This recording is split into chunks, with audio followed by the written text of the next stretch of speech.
And if I could ask, what are your thoughts on how LiAngelo has played so far through 2 games? Jello? Yes, Jello. Well, he's been in the gym, for the last month working with his brother. We allow our players to have a workout partner. They can come in, off hours, weekends. So he's been coming in. He's been coming in, and scrimmaging with some of our younger players and our veterans. So he's been here for about a month. And, based on what we've seen, we invited him to Summer League. And, 2 days ago, he just had, a great shooting game, right, in game one. So I think that's the one thing that, he could probably do in our league right now is shoot the ball.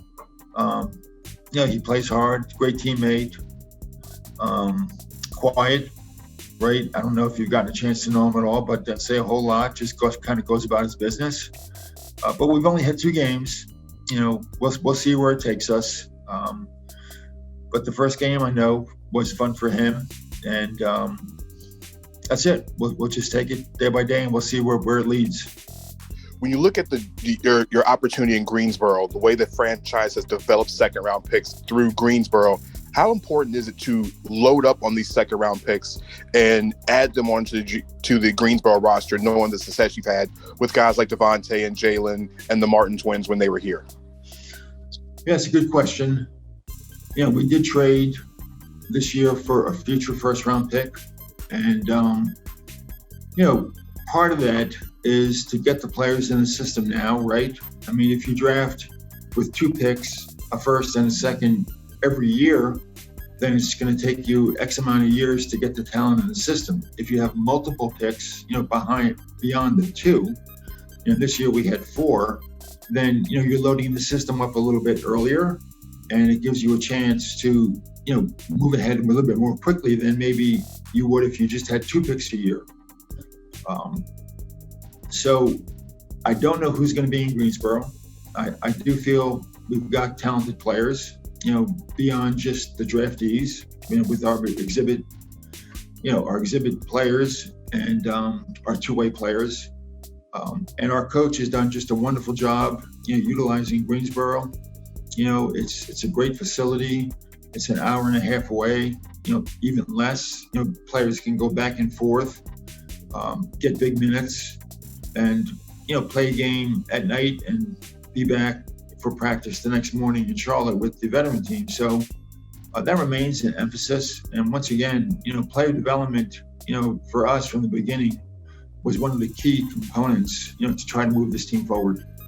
To get one question in on LaMelo and the spectacular rookie season he came off of. What are you and the rest of the organization expecting out of him? Not just this offseason, but for the next step of his career, which will be his second year in the league. What do you guys want to see most? Well, we want to make sure he's healthy with his wrist, and he's been working out now, full steam, for over a month. So we don't expect any problems there. The biggest part about his game is that he makes his teammates happy, right? Somebody who's got the ball in his hands. And if you're a player, just knowing that if you're open, if you run the floor, if you make a cut, he'll see you. So yes, he's fun to watch, right? I know he can score. He does a lot of different things. Rookie of the year, maybe there's going to be more expectations. But going forward, just for him to remember to be a great teammate, and there's a reason why his teammates are happy playing with him, which is he loves to pass the ball, and I think that's his biggest gift. So going forward, I think that's what we'd like him to focus on. Continue to be a great teammate, which he will, and then also to continue to make your teammates happy. Mitch, Danny Thompson with the 3-point conversion. Great to see you as always. Kind of piggybacking off LaMelo. When you looked at the offseason this year, knowing that JB wanted to run in positionless basketball and LaMelo likes to push the pace, do you feel like you were going to add players around him to be able to push that pace, like an Oubre and other additions like a Wandu on the wings to help push that pace forward?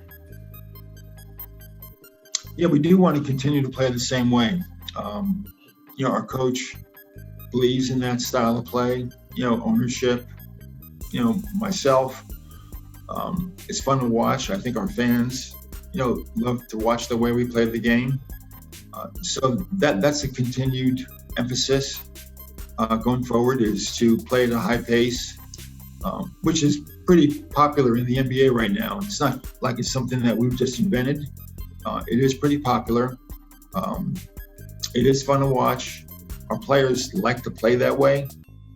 So that is an emphasis going forward. Yes, in free agency, to some degree, the draft, we looked at our team and said, hey, let's get players that can do that. So that's the way we want to play, and I think that's the way the players want to play.